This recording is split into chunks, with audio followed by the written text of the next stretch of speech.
Good morning. It's Monday morning about 11:05. I'm planning on doing these videos every Monday, but a question today I have is it better for a buyer to do it alone? Is it less expensive? Can they save some money, or you have a better experience than working with a buyer's agent? Well, I've got a few things to share with you about that, and I hope to not just make this a sales thing. I'm not just trying to sell our services. We would love to work with any buyers that are looking to purchase in Athens and surrounding areas, but I want to present a few arguments for maybe it makes sense, regardless of who you are working with, that it makes sense.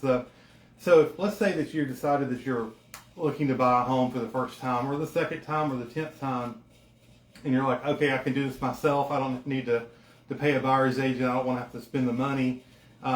So I'm just going to do this on my own. So the first question I would ask you is, how do you get to go look at those homes that you're interested in? Obviously, you can look at major players in the market and go look at homes online. How do you get into those homes? Well, with a new settlement with NAR, you're going to have to sign with somebody, a buyer's agent, if you want representation. But if you don't want representation, then the only way you can going to get in those homes is if you call the listing agent. So first of all, you're going to call that listing agent and say, okay, I want to go see 123 Main Street. And they're going to say, okay, do you have an agent representing you? You're going to say no. And say, okay, what time do you want to come see it? What day? And you're going to say Thursday at 6 p.m.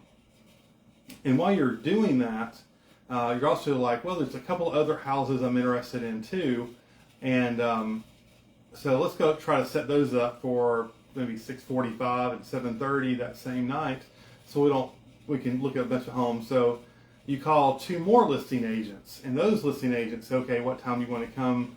They're going to ask you if you're pre-approved. They're going to maybe ask for proof of that if you haven't gotten that already. And then you schedule those things. So maybe you go look at the first one and you really like it, and you're talking to that listing agent, and you're going to say, well, I'd like to get it for a little less. Is your seller willing to pay closing costs? Now think about who you're talking to. You're talking about the person that 30 days earlier went into that person's living room, the seller, and said, of all the 1,200 agents that you could possibly talk to in this area, I'm the one you need to hire. Why do you need to hire me? Here's my track record. Here's what I do for my clients. And I'm the one that's going to get the most possible for your home. So now that person has to deliver on that. How do they deliver on that? They build value. They look at comps. They say, this is what it should sell for. This is what it's worth. They understand some psychology. Somebody's really interested. It's the perfect fit for them. You've told them all about the reasons why it's a great fit. It's in the right subdivision, right school district, and you've given all these signs of why you really want this home, and you're going to say, but I'd like to get it for less.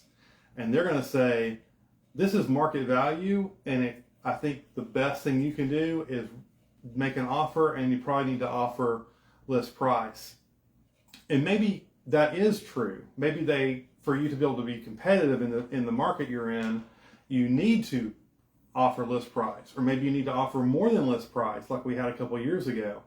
But maybe we're starting to get into a softer market, and they would actually take less.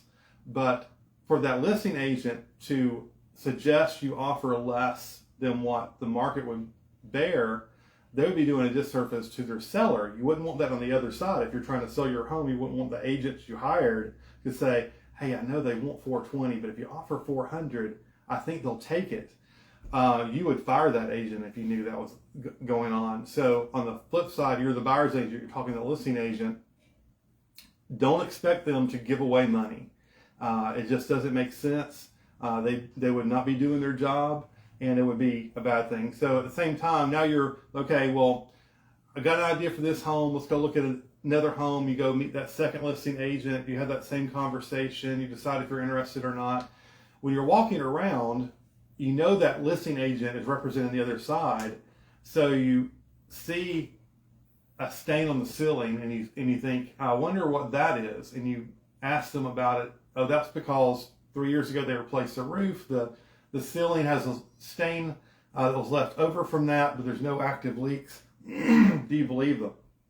That agent has a responsibility to be honest at all times, but people are notoriously skeptical when somebody's representing the other side trying to sell them something, right? So even if they're telling the truth, are you sure? If you have somebody that's representing you, they can get that information, they can share that with you, and you know that they're actually giving you the correct information. So the thing that you want to do is, if you had a buyer's agent, that buyer's agent could actually set up all those showings for you. You go into each house. Now you have a unbiased third party that can say, hey, home A had these things going for it, but the price was a little higher than you wanted to pay. Home B had these things going for it. It was missing this, but I think it was better priced to market. So home C had these things going for it. And so you've looked at all these homes, and home C, you're going to have $20,000 of renovation that you're going to have to do right away unless we can negotiate that. B is ready to move into, and A is absolutely perfect. But you may want to change colors because that wasn't your preferential. You didn't like the purple in the guest bedroom. And so you can have somebody that can give you those options. Now, they know eventually you're going to buy a home. It's different than if you're looking at a car at 3 different car lots, because you know there's 3 different people trying to get you to buy their car. And so it could be a harder sales process. I was in the car business for 25 years. So we knew that if you left the lot, we may not see you ever again. You're not going to buy it. But if you have a buyer's agent representing you, they don't care which house you buy, other than they want the right fit for you. We know that eventually you're going to settle on one. Eventually we're going to get paid for doing our job to get you to the closing table. But it's not a hard sell on a particular house, because that house may not meet your needs, but we know you'll be happy with this one. And so we would help you see the good on this one. Also, if you're talking to the listing agent, they may provide something called a seller's disclosure. It's required in most cases. If they're an investor, then they could do a short form version of that. Maybe they haven't lived in the home, but if they're going to disclose certain things, they're going to tell you how old the HVAC is, how long the roof has been there, when's the last time the HVAC was serviced, how old the water heater is. They're going to give you a lot of information if there's anything that they've done as far as there's been insurance claims, is there any issues with foundation settling, has there been termites in the home. There's going to be, if it's built before 1978 or 78 or older, whether there's lead-based paint is a separate disclosure. And you're going to want to have that information, but sometimes when you're reading through that, you don't really know how to decipher that information. Whether, if there was a problem that was fixed, that could be a bad thing, but it also could be a good thing, because if it was fixed correctly, you know that that's been handled. So how you interpret that information is as important as having the information, and someone that can walk you through that information. So also, if you're looking at a home that's in an HOA neighborhood, you want to make sure that you know if there's an initiation fee, how much that HOA is every month, because maybe your budget is $2,200 a month, but the HOA is another $150 a month, or maybe it's $1,000 a year. Maybe there's also a $1,000 initiation fee to move into it, and if the seller doesn't disclose that there's an initiation fee, and there is an initiation fee, by law, the seller has to pay it for you. So you want to look at that HOA disclosure and see if it's listed, and if it's not, you're not paying it, even if there is one. But you have to have somebody that knows to look for those kind of things and knows what's going on. If you don't know that, then you can end up paying for some fees that you really shouldn't have. So let's say you find the perfect home, whether you're with a buyer's agent or not, and you want to make an offer on that home. So obviously the most important thing that everyone focuses on is what is the price. But that is not the only thing that's important. When I'm representing a buyer, I'll call the seller's agent and say, other than price, what is the most important things your seller's looking for? Now, I can ask, hey, your offer listing is 400. My buyer is thinking like 380. Would your seller consider that offer? Now, if I'm the listing agent, I'm not answering that question. I want to say that may or may not be acceptable. Make your best offer, and I'll share it with my seller. Now, if I know 380 is too low, I'll try to have a conversation of, I don't think that's going to work. I need you to consider it higher. But if I think they might take it, I'm not going to say that.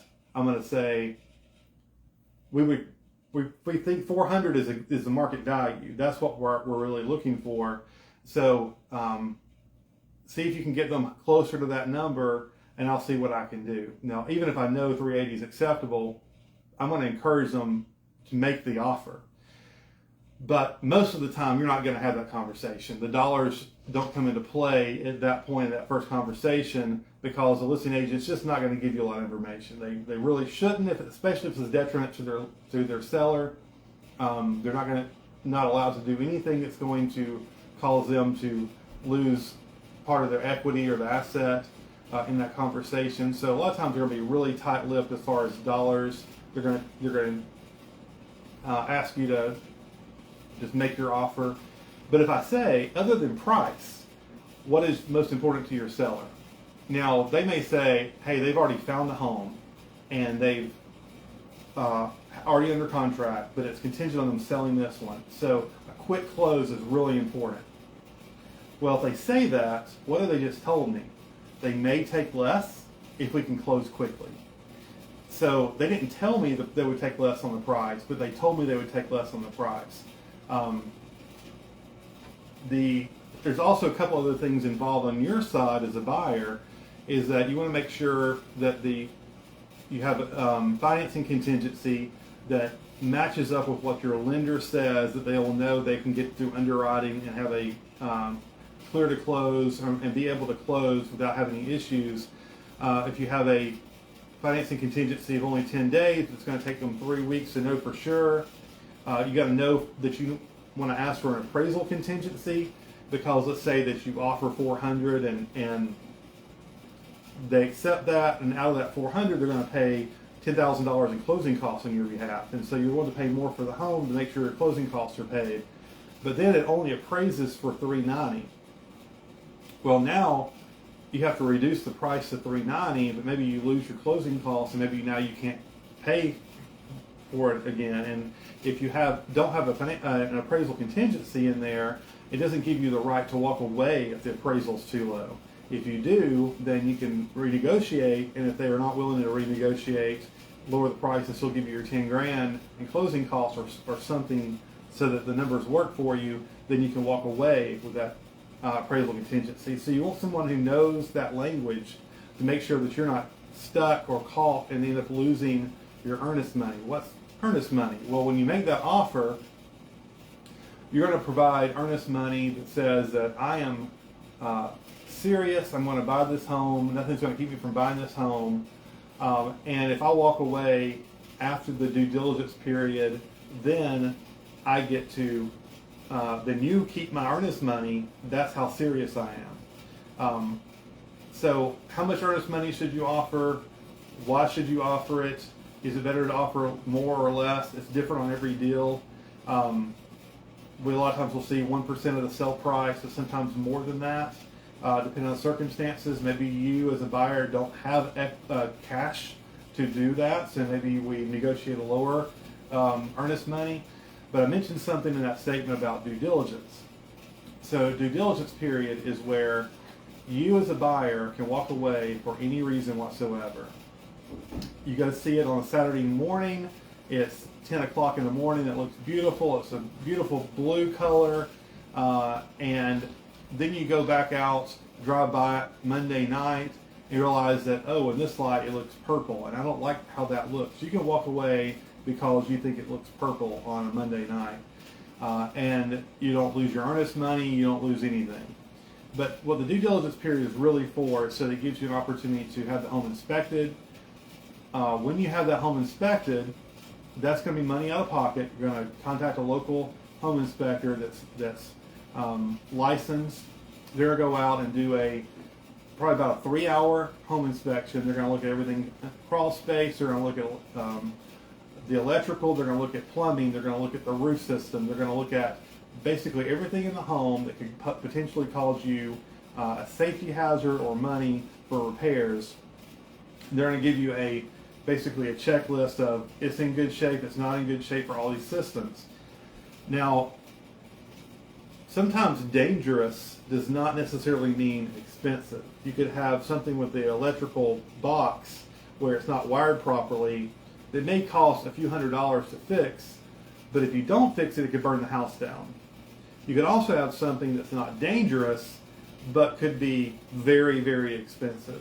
Let's say your floor is starting to settle, and if you were to have that concrete foundation fixed, it could be $20,000 or $30,000. And maybe you could live in the home for 90 years and just have a little bit of settling, your doors don't close exactly right, and it never is or your house is going to fall down on you, but to fix that, it could be a very expensive thing. So having someone that knows how to look at an inspection report and go through it with you and say, okay, these are the things that are very important that we get corrected. These are the things that are not as big a deal.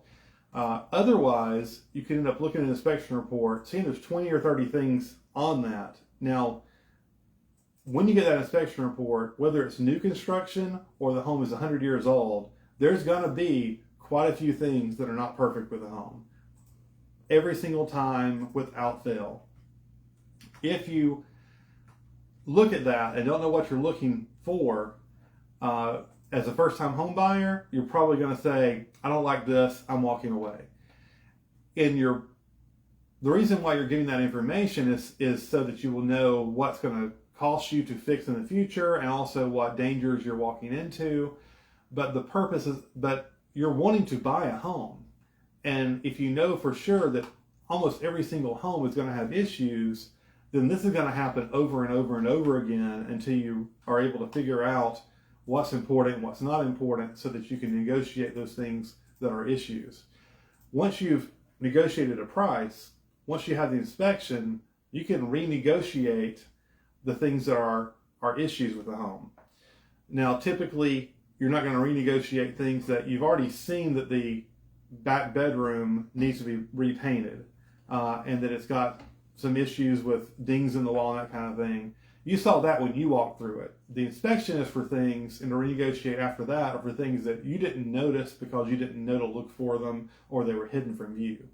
So you're not going to renegotiate a price because you have to paint the house because of that back bedroom, because you knew that ahead of time. But if you find something in the crawl space that's an issue, where you got a beam that's not properly installed, or you had termite damage, maybe it's old termite damage, but it's still got some damage there, but not a current infestation, you're going to want to renegotiate at that point. And you can either renegotiate by asking for money, either additional closing costs or a lower sale price, or you can renegotiate by asking them to have those things fixed before closing. And the way that you ask for those things and the way that you present them is important. If you ask for 22 things to get fixed, the seller's probably going to say, I didn't plan on doing that, we're not doing that, so we appreciate it, we're just not going to do it. And then you got to either live with it or back out, and that doesn't do anything for anybody. But if you have someone that's going to say, okay, these are the 6 things we got to get done, or we have to have some amount of money for them, then there's ways of negotiating that. I'm not going to give away my trick here. Not really a trick, it's just a matter of being able to have a conversation the right way. But I'm not going to share that information right now. But if you share that information the right way, you're much, much more likely to get someone to say, yeah, let's go ahead and fix those things and let's move forward. And that's what everybody's wanting, is you're wanting a home that you feel comfortable in, and the seller's wanting to move forward. They're more likely, if you ask it and present the information in a way that makes sense to them, and you want to have a buyer's agent that can do that for you. So we're making your offer. It's going to be price. It's going to be how many days of due diligence, how long is it going to take to do this inspection? Because the last thing the seller wants is to go under contract 2 weeks later, find out you're backing out, have to put it back on the market, because they know once it's been back on the market, you're probably having to take a lower price the next offer they get. You want to make sure that you're protected by an appraisal contingency, a financing contingency, and that the earnest money you can afford, and that you get to pick your own closing attorney, because as the buyer, you get to decide where you want to close, and your buyer's agent can give you some suggestions. The other side is concerned, the listing agent, about minimizing the risk of their seller. So they're going to want, if they're writing up the contract for you, they may give you 3 days of due diligence. They may ask for $10,000 in earnest money, and you may not have that. They're going to put their favorite closing attorney, not your closing attorney. They're going to minimize the financing contingency and may not even check an appraisal contingency in the offer at all. So that protects their client, does not protect you, and they're within their legal right of doing that because they're on that side of the transaction. So how do you start a relationship with a buyer's agent? Well, if you're familiar with what's happened with the recent lawsuit with NAR, or even if you're not, what has been the case in Georgia for over 20 years, that you need to have a buyer's agreement, a contract in place that says someone represents you. Without that contract, technically everybody represents the seller. Well, that's no longer the case anymore. You can't even have that happen, have somebody show you homes and not represent you. So they either have to represent you as a client or a customer. And as a client, and actually with a customer now as well, they have to have in writing how they get paid. No one gets paid representing a buyer until you actually get to closing. So all along the way, you have to agree that these numbers work for you and that this is what they're going to get paid. With the new settlement, they tried to decouple what seller pays and what the buyer pays, and the buyer pays for their agent, the seller pays for their agent, and they don't mix. There is still mixing, but it has to be written agreement. Everybody has to be on the same page. You have to know how it works, and a good buyer's agent is going to explain that for you. What the buyer's agent is going to charge is what their business model says they're going to charge. So they may have a business model, they have to get some percentage, whatever that is, because out of that, they have to pay their broker. They're going to have to pay for however they attain clients, because they may be buying leads from multiple companies and they have a lot of expenses going out for that. They're going to have to pay 25 to 40% in taxes, depending on what's going on, both personal income taxes, but also Social Security taxes and all those kind of things. So they have a business model that says, this is what I need to get paid, or I can't do this job. So that's where they get their number from. There is no set number in the marketplace. You may see a percentage that's common, but it's because the business model that people have settled on, they know works, and this is how it works, and this is how the numbers work out. And so you may have a similar business model for Publix and Kroger and Winn-Dixie. They have to make a certain percentage over cost. That doesn't mean they're colluding and they're setting their prices. It just means that they know individually that this is the business model that works for them. And so just because you see a similar number from multiple agents doesn't mean that there's a standard. You can ask somebody to lower their standard, but you're probably not necessarily going to get the same work from that person as you get for somebody that has a higher percentage. You're going to get what you pay for. And there's good agents that charge less, and there's good agents that charge a lot more, and you have to be comfortable with what that number is. But if you have a number in mind as far as what you think the standard is, then you're probably pretty close. So the contract's going to say the buyer's agent's going to charge this percentage. Now, it's also going to say that you're responsible for that, But if the seller is offering, or the seller's broker is offering a compensation commission to the buyer's agent, it will reduce what you have to pay dollar for dollar.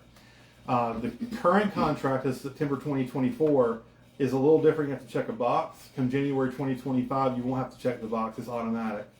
So when the seller is offering compensation, then that's going to be better for you as far as cash out of pocket. There's 3 different ways that the buyer's agent can get paid. One is the seller or the seller's broker, out of the commission that the seller's paying that broker, is going to pay the buyer's agent for bringing them a qualified, capable, willing, able buyer to that home. And they're going to compensate them for doing that. And that comes out of closing from the seller's side. That's how it's been for as long as most people have been alive. That's how the compensation works. The buyer doesn't have to pay out of pocket for that. Technically, if you follow the money, the buyer has always paid the compensation, because the buyer will either bring cash or a loan to closing. That pays for the seller's home, which pays off the mortgage. If they have a mortgage, it's going to pay their fees. It's all the funds are coming from the buyer's side to the seller, and then the seller, out of their proceeds, are going to pay the seller's agent, the buyer's agent. Well, now that can still happen, and so, but in the MLS, there's no percentage that's listed. The seller's no longer allowed to say, I'm offering this percentage. They have to take that out of the MLS, especially if it's realtor owned, and we have to reach out to the seller and say, hey, are you offering compensation for the buyer's side? And if they are, then we can know that you're not going to come out of pocket for that. Or if they're offering something less than what we've agreed to you, that we're going to charge you, then we can either accept that and ask you to pay the difference, or we can negotiate on your behalf and say, here's our offer. We're offering $420,000, but here's a compensation agreement that says that we want this percentage to pay for the buyer's agent. Therefore, the buyer does not have to come out of pocket with that at closing. So instead of just being something that's out there, public, that we know they're offering this percentage, we have our agreement with you that says you owe us this, but we're going to ask the seller to pay for it on your behalf, and that's going to be part of the negotiation. And then if they're not willing to, then you owe the difference. However, we can adjust with an amendment to the buyer's agreement to accept less, or if they're offering more than what we offer, then we ask, we can do an agreement so that says that we can accept more. But if on our agreement or your agreement with your buyer's agent, you put some percentage in there, and that percentage is lower than what the seller is offering, the seller's offering that a little bit more, unless we change our agreement, I'm not allowed to accept that higher amount. So we have to do an amendment to make that higher. So a lot of times you'll see a higher amount on the buyer's agreement than maybe market is, and then if they're offering less, it gets adjusted. But all those things are being worked out through the marketplace right now. There's not a set way of doing this yet. And I don't think there's going to be a set way of doing this, because it's all negotiable every single time.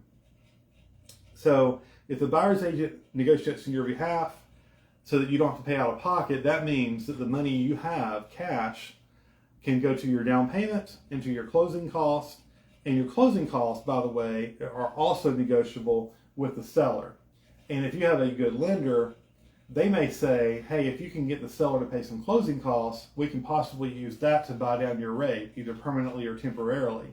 So you want a buyer's agent that knows how that part works, so that you can get the very best deal you can on the home, but also on your financing. And a buyer's agent that knows what they're doing is going to work hand in hand with the lender to make sure that the best program for you that's going to save you the most money, short-term and long-term, that deal is on the table, because if you don't ask for the right things, you may lose some options in your financing. And that's pretty important that you do that, because I've seen that be a $500 a month difference in your payment for the first couple of years with certain buy-down programs. Is there a case where you want to pay your buyer's agent and not ask the seller to pay it? Well, there is.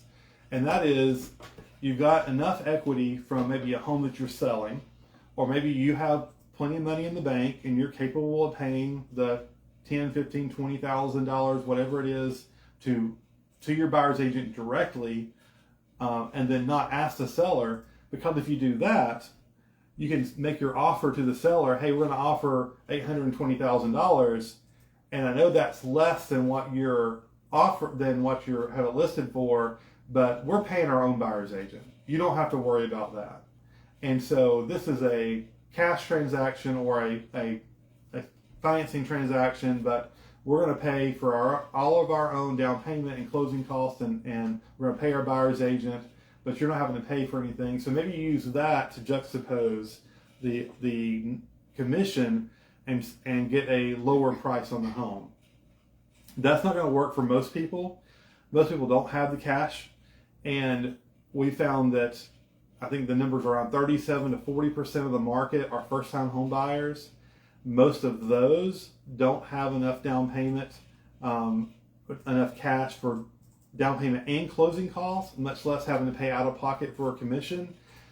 But if you don't have a buyer's agent, the numbers show you're probably going to pay more for the home than you would end up paying out of pocket or asking the seller to pay on your behalf. And you know for sure you're not making those mistakes that are going to cost you a lot more than just money in this transaction, where you get locked into something you can't afford, you know, losing earnest money. You don't know how to negotiate repairs, where you may end up having an HVAC system that's not working properly. It's going to cost you $8,000 a year from now. Maybe we can negotiate a warranty on that and get it paid for by the seller. There's a lot of other benefits with a buyer's agent than just sell price and money out of pocket. So hopefully that helps people kind of understand what a buyer's agent does.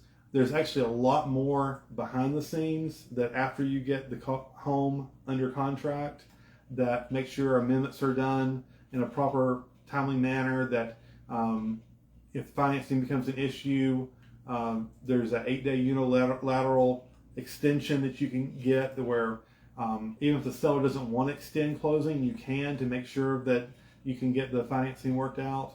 There's a lot of other things that buyers a lot of times don't even know their agent's doing for them, but they'll get a phone call and say, hey, I just sent you an amendment. Here's what it does. This is what it's for. This is protecting you for this.